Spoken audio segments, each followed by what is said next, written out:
Well, thank you all for coming. We would like to welcome the candidates for Clark County Treasurer to a meeting with the Columbian Editorial Board. Welcome incumbent Doug Lasher and challenger Lauren Colas. Did I say that correctly? Colas, Colas, yes. Just okay. think of several cans of pop and then you'll remember. I will remember that. I would like to welcome reporter Stephanie Rice. She will not be asking questions in this forum, but she will be taking notes and might want to speak with you after the meeting.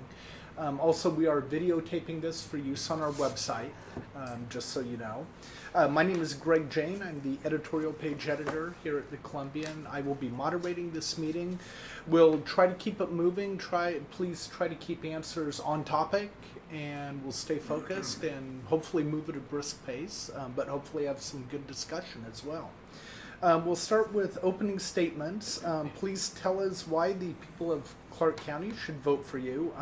And please limit your response to 2 minutes, and then we'll get deeper into some of the issues after that. We'll start with Lauren. So one of the main reasons I was running is because I believe that the taxpayers needed a formidable candidate to go against an incumbent who's been in office for a very, very long time. And I also believe that the taxpayers need an advocate, and I don't think that they quite have one right now. I have 25 years of business experience. I'm not a career politician, but I have education as well and a master's degree in business. And I have looked at the numbers, I've looked at public documents, and I know that there's some troubling issues in the office, and I think that I can help improve them. That's why I'm running. All right, thank you. And Doug? Well, I've served for the citizens of Clark County for the last 30 years. I'm knowledgeable in property tax collection laws and treasury management practices, and I have some issues that I want to continue to work on in the office. We have been doing some things that are no other county in the state is doing at this present time, with our remittance processing center and our one-stop service and our treasury. What tax portal used to be the only one until a few years ago. Thurston County and Kitsap County have also done that, but I think ours is a lot more sophisticated. It's like a banking online for taxing districts. I've been active in being an advocate for the taxpayers in terms of legislation, trying to make things a lot more efficient for county treasurers throughout the state, and worked on national issues too. I serve on not only state committees, but national boards also. So I think my fellow peers have recognized my knowledge and experience, and by having me serve on these other organizations, boards. Again, I believe I'm forward-thinking in terms of what we're trying to do in tax collection and treasury management, and I'll be glad to discuss it further with you. Thank you. Great, thank you. We'll start with Lauren. So, what do you see are the issues with the treasurer's office? What do we need to be doing differently? Well, there's numerous issues. First of all, there's very poor investment performance on the county investment pool. They're near the bottom of the list. In fact, last year the average rate of return was 0.383%. And you can walk into a bank with a $100 bill and open a savings account and get a higher rate of return. And when when you say they're near the bottom of the list, does that mean compared to counties throughout the state? Other counties, yes, and even the state pool, they're doing a little bit better than the state pool, but that's kind of abysmal too. And there's also there's over 5,000 delinquent property taxpayers in the county, and only 36 of them are on a payment plan. And about 80% of the treasurer's budget comes from interest and penalty fees, which are usurious. And the current treasurer doesn't have much of an incentive to want to work for the taxpayer and help them stay in their homes and not go into foreclosure. And nobody likes to live next to foreclosed homes. So those are like two of the major issues. A third one, primary one, would be he has a lot of dissatisfied customers. Of the 3 ports in the county, 2 of them took their money and ran. They've never come back. Richfield, and Vancouver. They were so dissatisfied, they thought they could definitely do a better job. And in fact, the Port of Vancouver assisted the Treasurer's Office in reducing their bank fees, which kind of seems odd if you think about it. Shouldn't the Treasurer's Office be the expert and be helping the customers do a better job? It was just kind of odd to me. But, oh, go ahead. And I want to go to Doug. Let's start with the rate of investment on the. I'd like to make a blanket statement first. And every point she is dead wrong, and I'll be glad to go over every one of them. First of all, I talked last time about investment pooling at our CBTV interview. We run a NAV investment pool. It's a very conservative pool. That is what our policy is. That is what our taxing districts want. They want to make sure that that when they are needing to make a payment, that they're going to get their dollar out. We run a very good, strong pool. We hire a third-party investment advisor that reviews our investment activities, and they are very, very comfortable with what we do. I think I shared with you in my information I gave you their reports, so they're very satisfied. And as I mentioned previously, we do outperform the state pool. We made $9.5 million more than the state pool does. Now they run a shorter investment pool. We run a short to intermediate investment pool, and ours averages about 400 and some days. But the reason why we are saying short is because the interest rates, and even today the Treasury, 2-year Treasury went down. That's because there's a lot of foreign global pressure and buying in the United States because they're sort of a flight to safety. And that pushes the rates down there, so it makes it very difficult. We believe in our sources that we use say that the interest rates are going to go up, and so there's other counties that have invested in the longer term could be taking a hit in their investment portfolio. We will be in a good position to ride in terms of rising market. How does that rate compare to other counties in the state? Is it one of the lower ones? I compare us to the state because each of the 11 other or 10 other counties that run investment pools do it. They have they came in the market at a different time, so you can't really judge us. I don't know. We run a NAV, which is all the other counties do not. Net asset value, where we market to our portfolio twice a month. They only market once a year, so I don't know what type of accounting they have. Now, again, some, because of their policy, choose to go out a little bit longer. Our policy, again, is much more conservative, and we need to stay within that margin. So it's an investment policy. It's not a decision made by my staff. Compared with me and my staff, we have about 100 years worth of experience. We know what we're doing in terms of an investment pool. And if Lauren read our investment policy, she would know that we run a net asset value pool, which is different than the other counties. Do you want me to go on to the second point? Yes, please. The 36 payments that we have are because taxpayers choose to do that. You don't have to pay your taxes up to 3 years for real property taxes. And there are 36 people who wanted and asked us, and we will set up a payment plan for them. So it's a choice. Where some people choose to do it for various reasons. They're just waiting for some type of settlement or they're trying to sell the property. So there's a number of reasons why people do it. Again, it's by choice. We will take it if they're.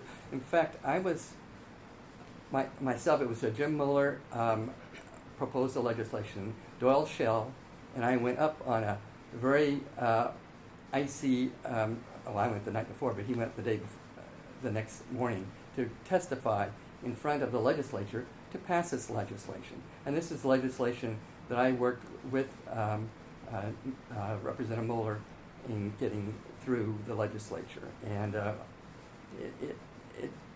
my association, I mean, this is something that he wanted to do to help constituents. I wanted to also help facilitate it, make sure it works well for us, and we were able to put a package together and make that happen. The third issue regarding the interest and penalty, that we run our budget off of the interest and penalty, that is flat false. We get our funding from the Board of County Commissioners. We go through a budget process. The interest and investment part all goes into the general fund, the current expense fund. It does not go to the treasurer. We have no control over how the commissioners decide to spend the money, but it all goes into the general fund. The fourth area, I go out and visit any homes that are subject to foreclosure. I want to make sure that we could work out some type of options, and I've been doing that for 30 years, or not quite 30 years, because we didn't start the foreclosure process the first year, but I have already been out visiting the people who are subject to foreclosure, because I want to try to keep people in their homes, and I have been doing that, and people appreciate that, because sometimes we're able to find ways of helping them out, whether it's some veterans funding or some other type of options that can get people to make their payment and pay their taxes. Sometimes a lot of these people are in such, because I'm coming to them after 3 years to knock on the door and say, you haven't paid your taxes yet. A lot of them are dealing with financial issues. Usually when you get in a foreclosure situation, it's either a loss of job, health care is a big issue. There are legal description boundary line adjustments were made sloppily. There is a family feuds, divorces, that type of thing. Those are the main reasons why people are in foreclosure. And sometimes their mental health, they just can't get started to try to resolve the issue. And so sometimes by me coming there to the door, I'm able to generate the desire to start doing something. The fifth thing regarding the ports, the two ports, ports have the option to have their own treasurer. The ports and sewer districts have always had that in statute, to be their own treasurer. Both the ports that she cited were 10 to 14 years ago. We're talking about when we had completely different computer systems, completely different process, completely different staff. And so to try to link to what's happening today to something happening 14 years ago. But I was unhappy that the ports left. But there was, with the Port of Vancouver, there was a feeling, basically driven by Arch Miller, and he was able to get one more vote to swing it, that he wanted to have more control over his funds, and he thought he could invest more like he does with his 401k. Well, they're completely different types of funds, investment vehicles or processes, and one is to maximize revenue, and the other one is for safety and liquidity. That is our primary, when you read our investment policy, it's safety, liquidity, and then you look at return. But we're not going to be out there taking a chance on the public's monies. We could invest as well as anybody else in longer term investments, but it doesn't make sense for how we provide services to our taxing districts.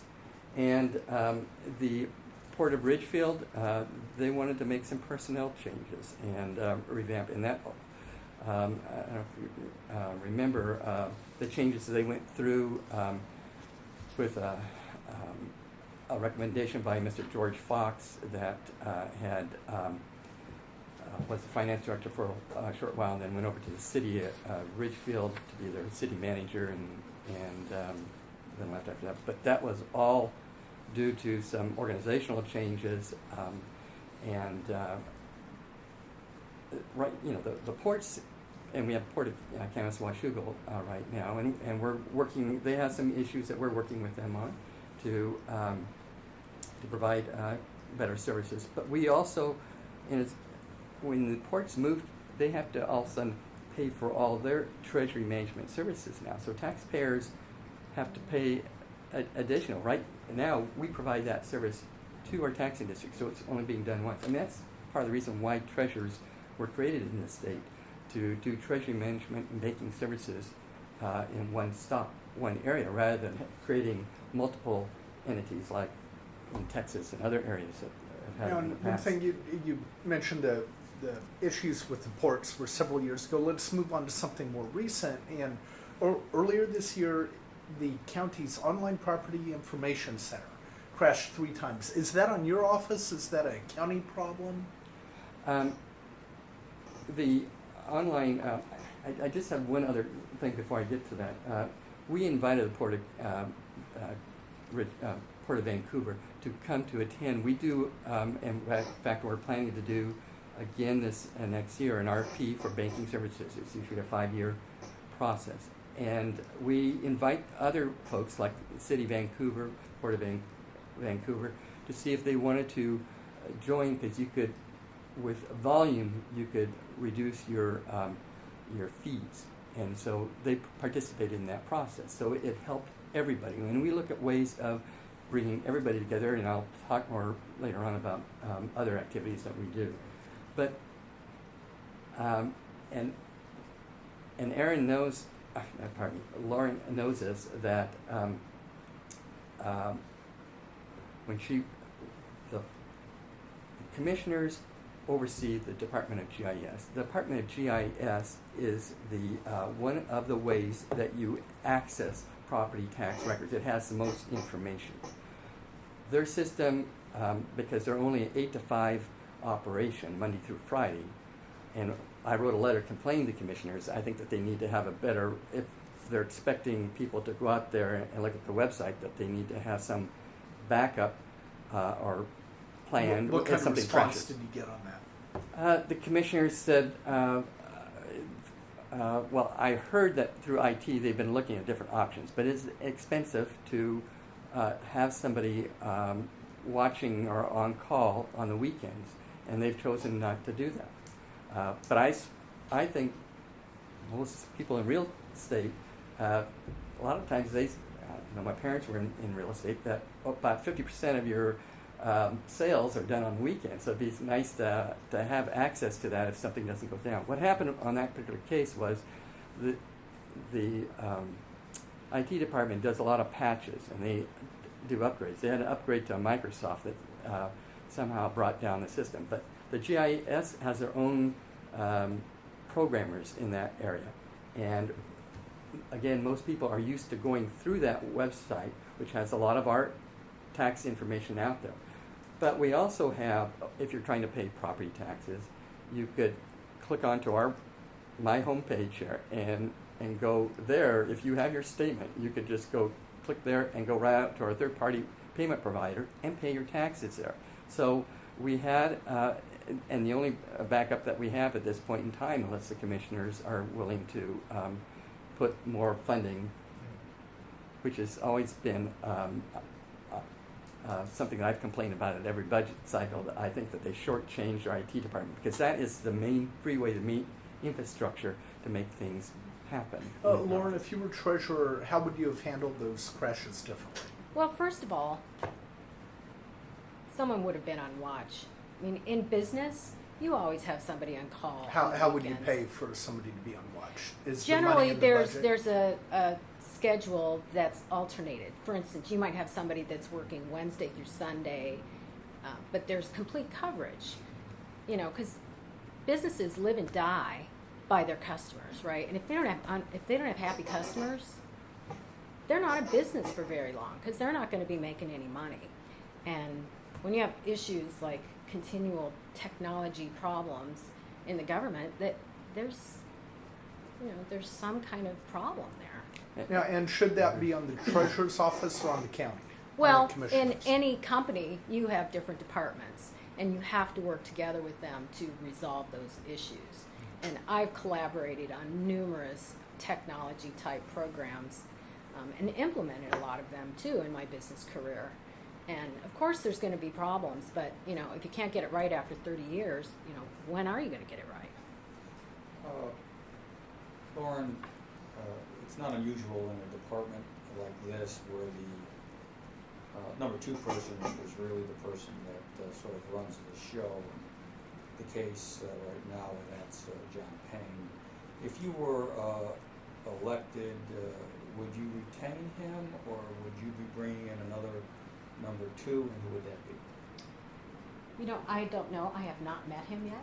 I don't know his skill set. I don't even know how long he's worked there, and I can't basically make a decision without not meeting the staff. But you haven't thought about, if you got elected, bringing in your own team or not bringing in your own team? Well, frankly, I do know that Mr. Lasher said that 25% of his workforce is going to be retiring at some point in the near future. So Right. there's going to be turnover, and that Right. always involves opportunity for change Sure. and bringing in additional skilled, Sure. technical, possible, management Okay, but at this- workers. at I thi- don't know who they All right. are. So at this point, you don't have I a do number not two have plan. a Okay. Doug, you've been in office for 30 years, is that correct? Correct. Are you the longest person in the world in Clark County to have held office? No, I think Eva King Burgett, actually, she was clerk and then became treasurer, and she was in for a long time. And there's been some other folks. Are you the longest serving elected official in Clark Yes. County? Okay. Yeah. Now, so you would sort of be the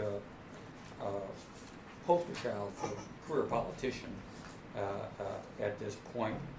Do you have? I look at myself as a career treasury management official. Well, sure. The rest of the world would look at you as a career politician.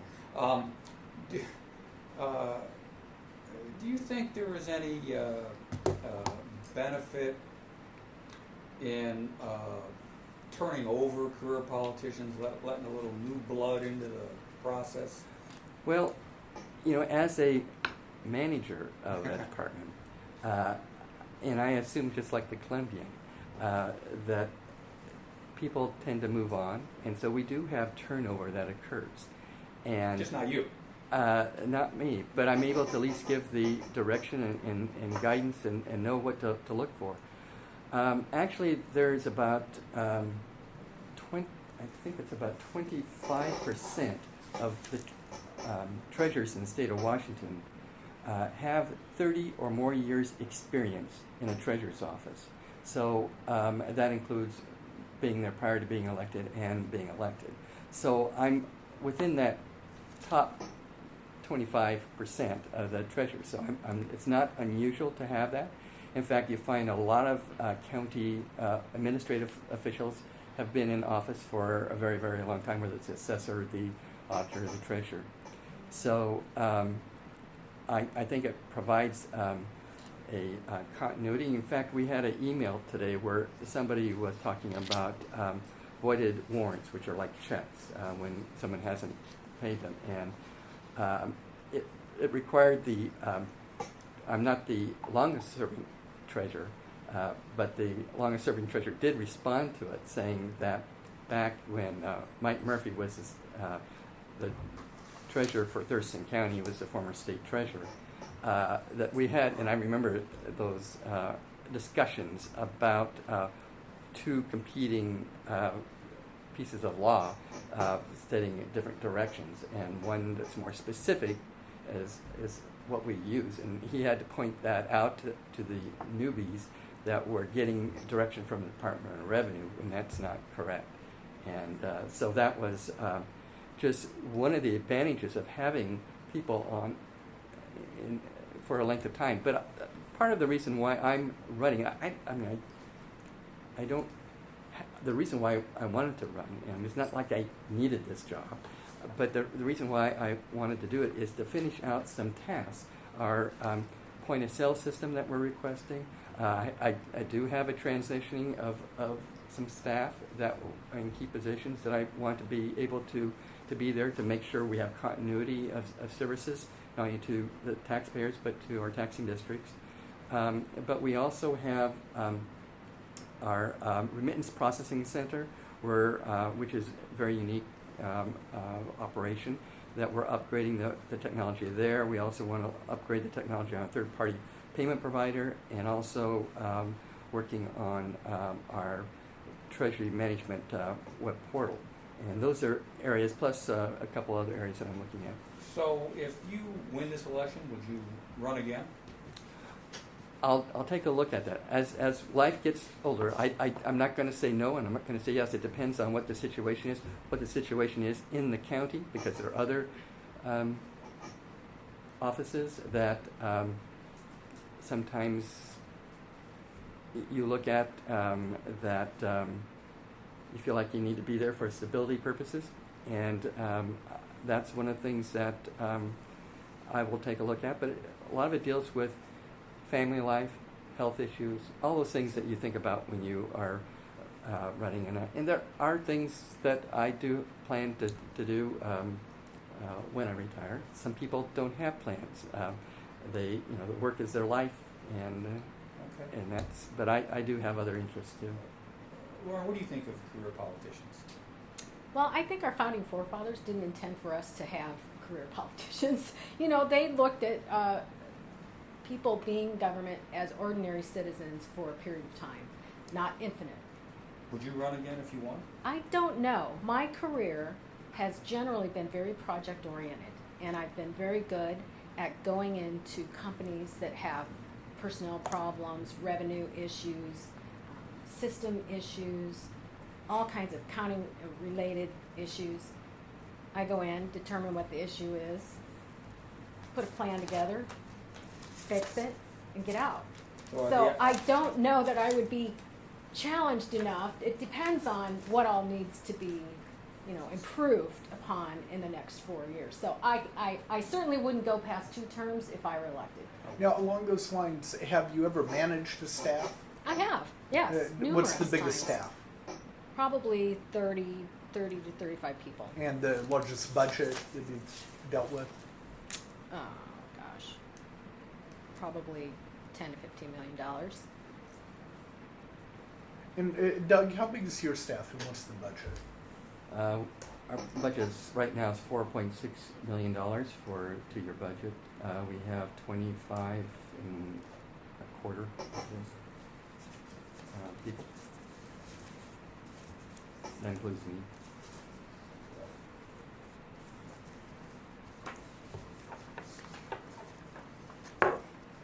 Now, Lauren, correct me if I'm mistaken, but I believe you are a Republican precinct committee officer. I am. Should this be a partisan position? It probably should. I think this position is not necessarily about the politics, the partisan politics. It's about the function of the job. It's about the money. It's about the customer service, and it's about the qualifications of the person who can do the job. So, I have been a Republican. I tend to be a fiscal conservative, and maybe a social moderate Republican, but. So I'm sorry, you said it probably should not be partisan. I don't think it should be partisan. Okay. I think it should be nonpartisan. But I know it would take law to change Right. that. Speaking of law, and this is maybe just on the periphery, but we have a proposed Clark County charter that is out there, and lots of things could happen if a charter passes, including things that could happen to this particular office, running as nonpartisan, not running at all. Lots of things can happen in a charter. The presently proposed charter doesn't really change anything, but it could later. With all that in mind, what's your view on the charter? You voting for it or against it? I have serious concerns about the charter, and I'm not in favor of it. Actually, one of the things that the editorial board wrote last year about the charter, you said, we're having a hard time finding what's broken. You said, keeping a county commissioner accountable to the whole county is a good idea. Electing them by district would create fiefdoms, with each commissioner ignoring the needs of 2/3 of the county and committed to serve only 1/3 of the local voters. So, But things change, as you absolutely. probably know. Yeah, absolutely. And one of the other key issues too is, of course, they would be called counselors instead of commissioners, but they would have the ability to have meetings amongst themselves without any public input. And that kind of goes against You mean my. because of the number? You're talking about because there might be 5 and then 2 of them could meet? Well, it's not requiring a quorum, right? So Right. they could, have their own meetings amongst themselves Without the quorum. without the quorum, without open Well, government. so you would be against any governmental body that has more than 3 people then? Because any governmental body with more than 3 people would have this issue. Right, So you're against all forms of government that have more than 3 people in Clark County. in Clark County. Okay. By the way, do you think that this is a partisan issue, this charter? I mean, couldn't you have just as many, let's assume you got 2 crazy people as county commissioners, just theoretically. You could also have 2 crazy Democrats as county commissioners. You So- could, and you could also have a crazy county administrator as well, Well- that is not an elected official, that would have more power than the councilors themselves. Okay, that's debatable, but okay, fair enough. But because it's not a partisan issue, I mean, 5 years, 6 years from now, you could have 2 crazy Democrats running the show, and would that be a good idea? The people vote people in, right? The taxpayers and the voters vote people in. That's true. So they can also vote them out. That's 4 long years. Okay, on the charter, your view on the charter, Doug? I understand why, the charter committee, the freeholders did probably about the best job you could do with the mix that came out. But at the beginning, and I have for many years, do not like the provision in the state constitution that allows, without some changes in it, that allows county treasurers, sheriffs, assessors, and clerks to be under this chain of command underneath the commissioners. I think what it does is it takes away the checks and balances in the process. If you had a chance to look at my last year's annual report, I have a chart in there that shows the checks and balances in terms of the finances between what the auditor and the treasurer does versus the commissioners. But what would happen, I'll give you an example. Recently, we just completed a tax foreclosure sale. The commissioners had required that all legal notices be changed from the Columbian to the Reflector. We did do our due diligence and sent a legal notice there. But I also put ads in the newspaper, in Columbian, because there's a statute there that talks about general distribution county-wide. I received a phone call because I put that ad in there from Commissioner Madore, and he questioned why I was paying for an ad in the Columbian. And I told him that, first of all, I told him that we did our due diligence with the Reflector, but they only come out once a week, and their timing does not allow in terms of when we need our sales. And so I said, this also allows a broad range of folks to be able to see that we're having a sale. Now, if I was under him, I would probably stop doing an ad and put everything, I wouldn't do an ad. I'd have to, because the timing wouldn't work with the Reflector. So I'd have to figure out some other way of communicating rather than using the most natural communication tool, which is the Columbian. So that is just an example of that. I'm an independent elected official, and I can make a decision on as long as the money isn't being over $10,000 I'm spending on the Columbian. I could go ahead and make a decision and buy an ad. And I did that. Had to do that 3 times. But just so I'm clear, are you voting for or against the Against it. proposed charter? You're voting against it as well. Okay. Because of, again, the checks and balances, Right. that it changes the dynamics. I'm not, I understand the politics of what was going on. I sense the frustration that the people who are pushing for the charter, but I don't think in the long term it's the best.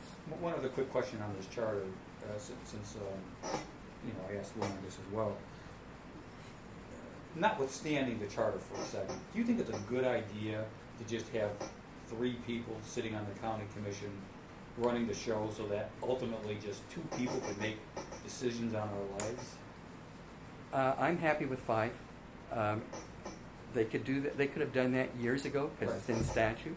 I have no problem if they want to do 5 commissioners. I mean, it just adds more cost.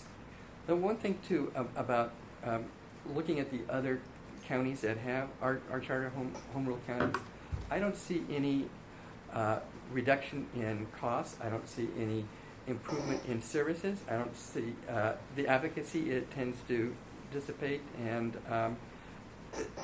what changes is the dynamics with the taxing districts. I am the treasurer. The county is only 30% of my business. 70% is with my taxing districts. So I'm serving all these entities, and I have to treat them equally. When you're now under the county, like in King County, the only people you are concerned about keeping happy is that county exec, and that dynamic, I should say, would change here, and I do think that freedom and that checks and balances is an important aspect. Thank you. I'm curious, Lauren, I want to go back to what Doug said about regarding legal notices. Obviously involve the treasurer's office a lot. What would you think about trying to expand the reach of taking out an ad in the Columbian or somewhere else that isn't the Reflector? Is that a wise expenditure frankly, for the treasurer's nearly office? everybody's online, and if you have a policy that says we're going to post everything, including our ads, online, people know where to look.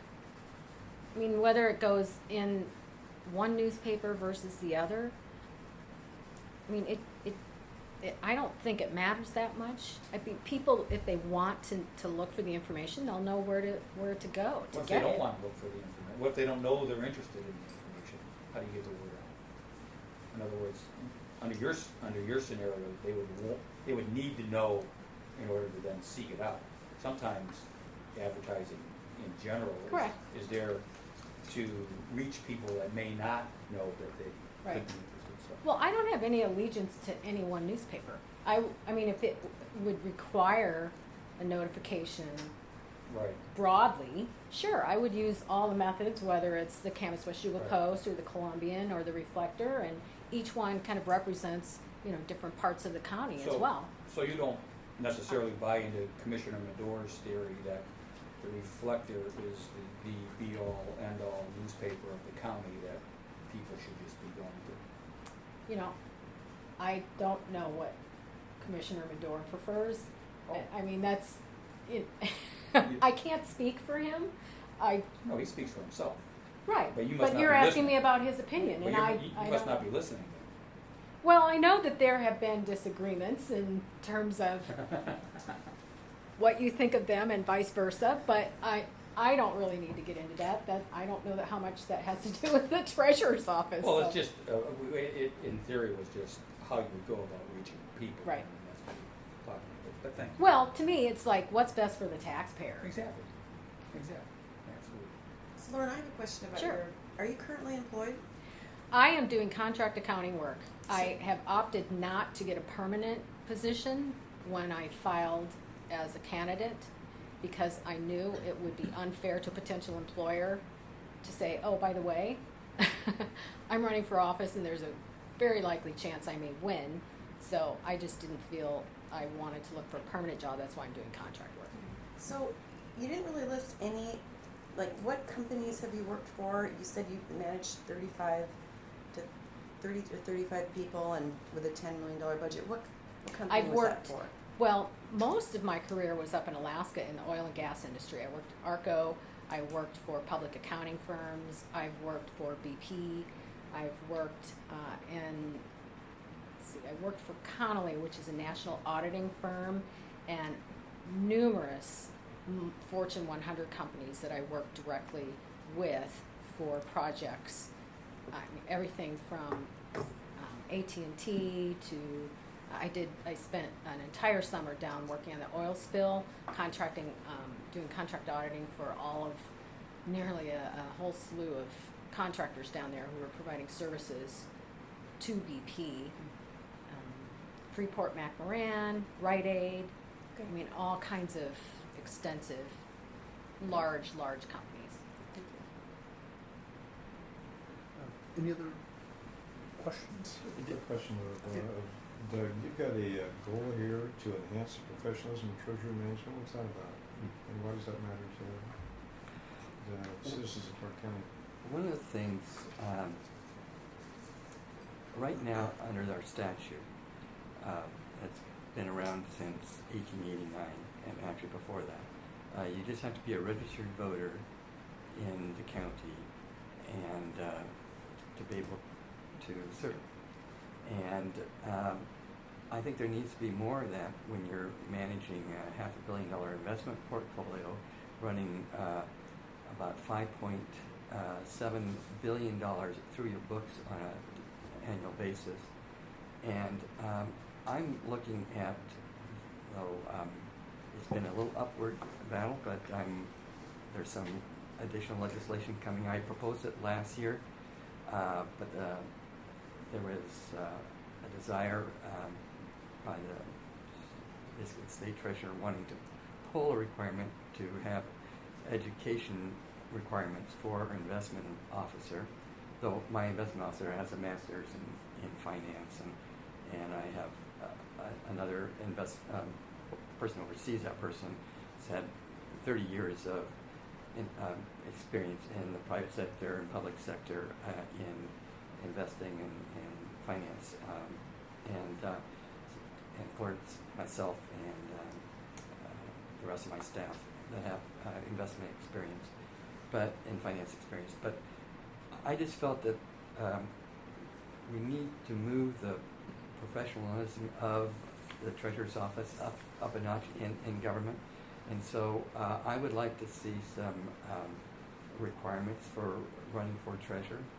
I have proposed legislation. Again, my association is a little nervous about it, but it requires experience or education.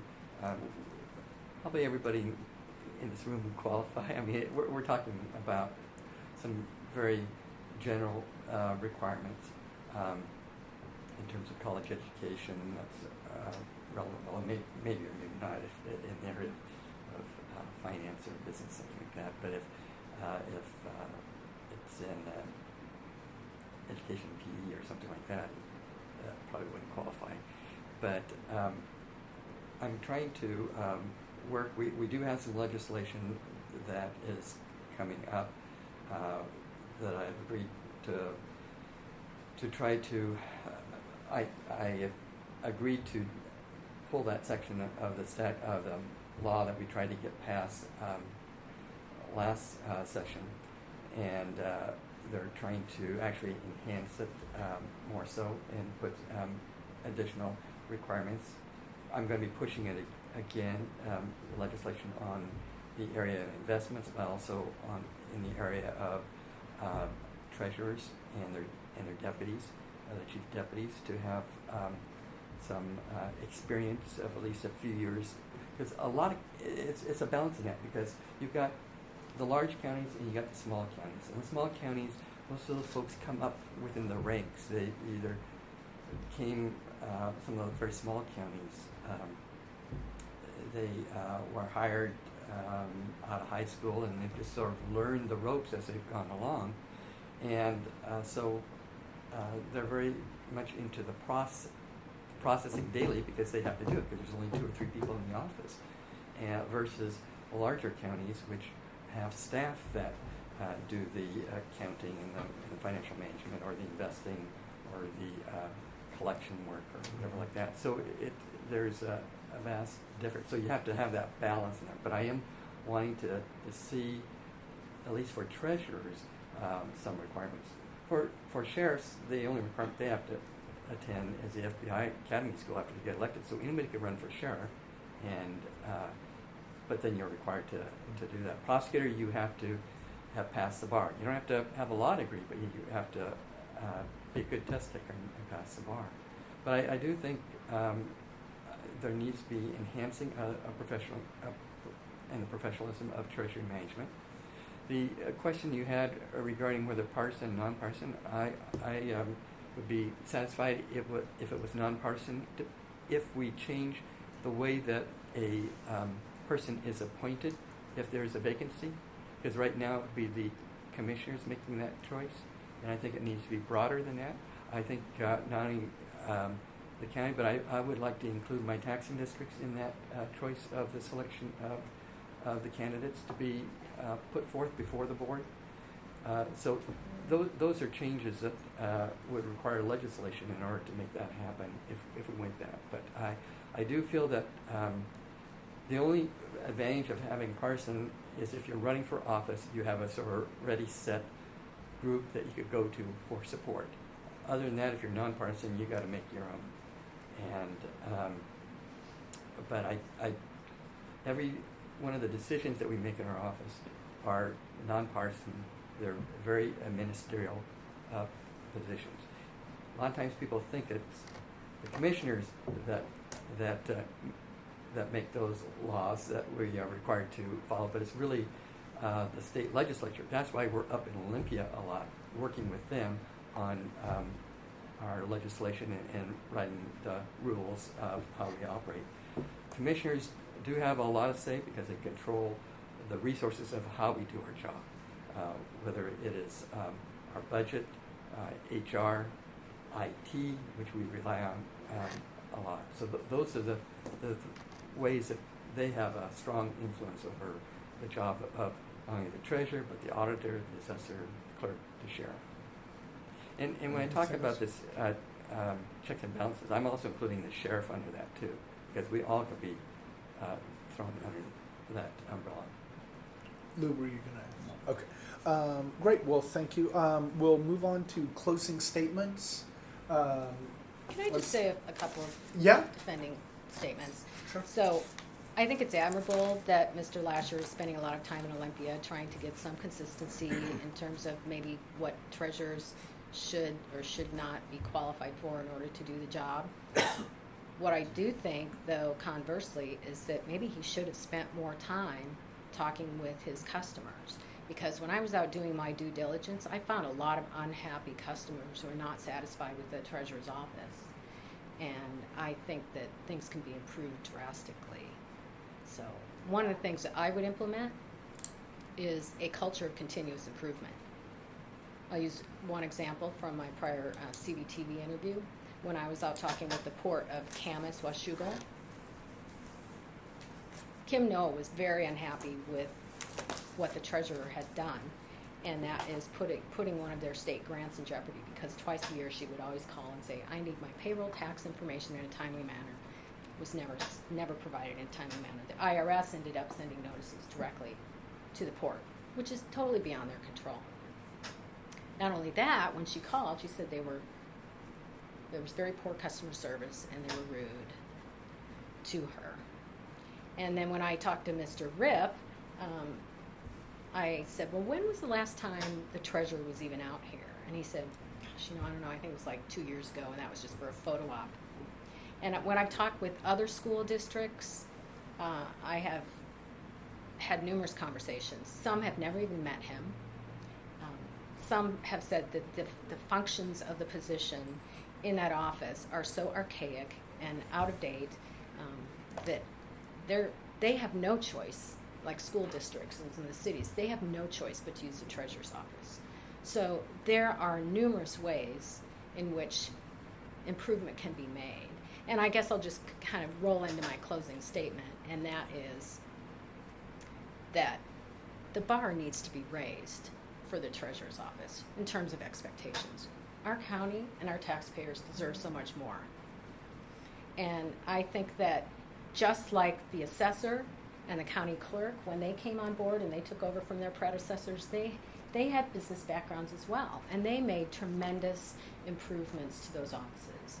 And I think that's exactly what I can do with my business background because I'm not insulary. I haven't been in government forever. So I know what's current, I know what's relevant, and I know what's happening in the real world out there. I have the education, I have the leadership skills, and I have the real world experience to be able to do the job. And I know I can do it, and I will do it better. And then, could you give us 2 or 3 or 4 top endorsements? I have the Secretary of State, Kim Wyman. I have Senator Ann Rivers. I have State Representatives Pike, Vick, and Harris. And some of the local council people, Brent Boger and Jennifer McDaniel. Great, thank you. Doug, closing statements. Give us 1 minute, final pitch why the people should vote for you. Well, I think my 30 years of experience, I'm knowledgeable in tax collection laws, treasury management practices. I believe I am forward-thinking. We do have a lean process that we have engaged in our office. We do that. We look at our systems. The whole property tax collection system that we instituted just completed in 2013 demonstrates that. We have, I have a picture here of the process that we went through with all these notebooks, going through the standard design requirements of all of this. It's right here. I mean, there's a lot there. It's a very complex system that impacts our entire operations. And there are 12 other counties that have purchased this system. That's what they think about what we've been doing. We have the state-of-the-art remittance processing center that no other county has. I don't think in the Northwest has, with our joint operation with the Clark Public Utility District. We are always looking at ways of improving our customer service, our systems, and the way that we provide services to our taxpayers and to the our one-stop joint service lobby is unique in the state, and we've made there are a lot of kudos that we received by that. Our issues regarding the ports and our other districts, we always want to work with them to try to improve their services, and I've had discussions with them. It wasn't 2 years ago that I saw Dave, and we have quarterly meetings. In fact, I saw him just a few months ago at a coffee shop, and we have quarterly meetings with our taxing districts that are in our investment pool, and we do ask them at every one of those meetings, is there anything new? Is there anything that we could be doing to improve our Treasury web portal services? We talk about our investments and our activities. That happens on a quarterly basis. And so I could go on, but then actually endorsements. Well, I have the state treasurer, Jim McIntyre, and I really have not produced a lot of or gone after a lot of endorsements, I should say. I do have the Southwest Labor Council and a few other unions, Democratic Party officials. So part of it, I look at it, it's probably a good thing when you're running a campaign to have endorsements when you're